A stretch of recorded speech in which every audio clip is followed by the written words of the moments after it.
waaw ñoo ngi jégalaat bu baax ba tey ñu wéyal liggéey bi rek xam naa ñu jëbal kàddu gi Baye Bassirou Ka moom itamit mu sànni ci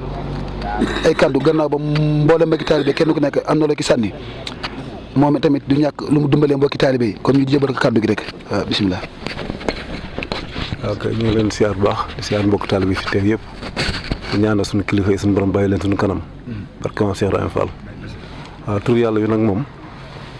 ñun fii lañ ko tàmbalee ñun fii lañ sëñ ci waxal joxoon ndigal ñu koy sikkar boobu ay tuut tànk lan ñu nekk ci boobu ba léegi bàyyi gunu bi ma demee ba ànd ak sëñ bi gars yi dana wéyal tur yàlla yu fii mooy ànd ak sëriñ bi fu doo ngay fanaanee tudd yàlla ma nekk ak ñoom ci tur yàlla bu bët set boobu ba léegi ñu ngi ci ak ñoom Modou Mar mii ñun yàlla dañoo dimbali ñun ñuy aw waaw kenn ku ne dafa am fa la sëriñ bi féetale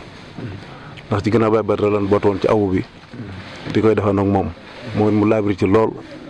am ci yërmande ci ñun waaw boobu ba léegi nag ñu ngi ci fu ñuy tuddee yàlla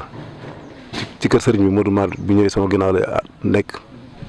muy jàmmaar joxe moom it wax dëgg yàlla toujours mi ngi koy wëyal te loolu lépp sëriñ bi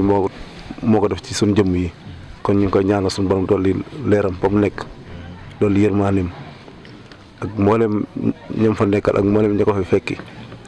waaw suñu kilifa fi des suñu borom yàggaleen suñu kanam may leen tawféex ak ku wér ak fan dëkku ak ku dal waaw tur yàlla yu daal sëriñ bee ko def ci ñun duñ ci dara nag la bàjji bi daan wax rek maanaam fu nu si kare fu nekk ba nit ñi am luñ ci yëg sëriñ bee ko